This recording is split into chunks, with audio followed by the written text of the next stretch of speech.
Hi everyone, delonewolf here and welcome back to the Sunday recap, my weekly vlog where I talk a bit about my last week in games.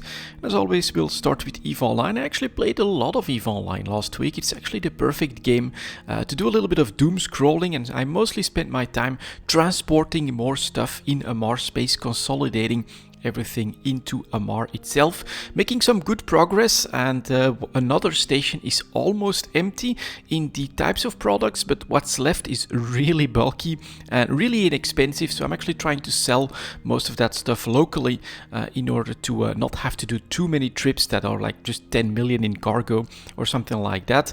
It's working out quite nicely, and the amount of stuff that I have in Amar is quite sizable. We'll have to start to perhaps sell and buy some stuff to do some active trading. We'll see how that works out.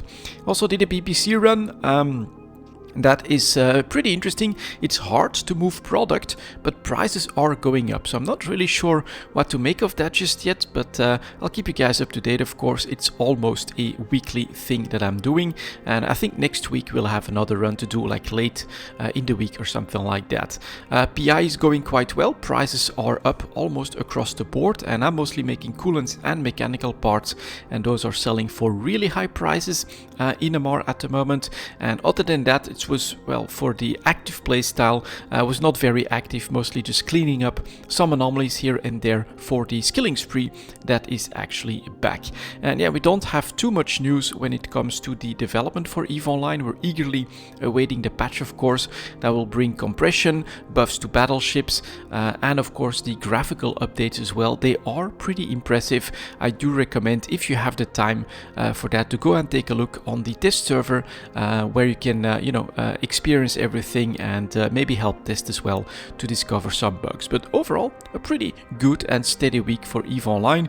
It's definitely an advantage that it's a sandbox game, and so you can decide on a more relaxed playstyle when you have other stuff on your mind.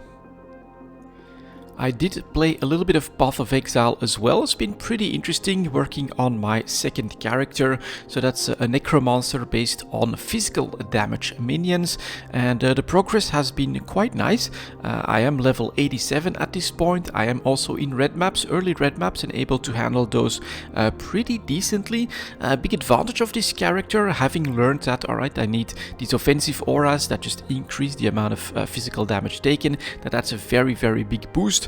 And so once I stick around like a boss for 4 seconds, they take huge amounts of damage. And so yeah, this character does a lot of damage, and I actually managed to kill the Black Star with this one as well.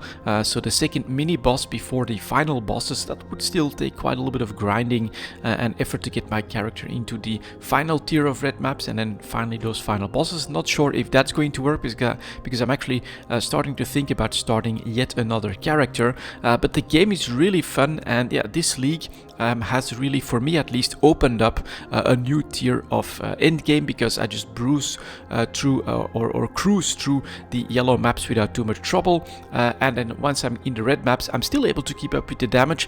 But yeah, the tankiness of this new character is a little bit of a problem. From time to time I do get basically surprised by a one-shot mechanic, and my 5000 HP just gone, and then I have to keep going. So it's interesting. I kinda now basically need to combine my two characters, right? The first one, the Cyclone character, has that super strong healing. Whenever I get a hit, I get healed, which is really strong thanks to the ascendancy and then the flasks that I'm running.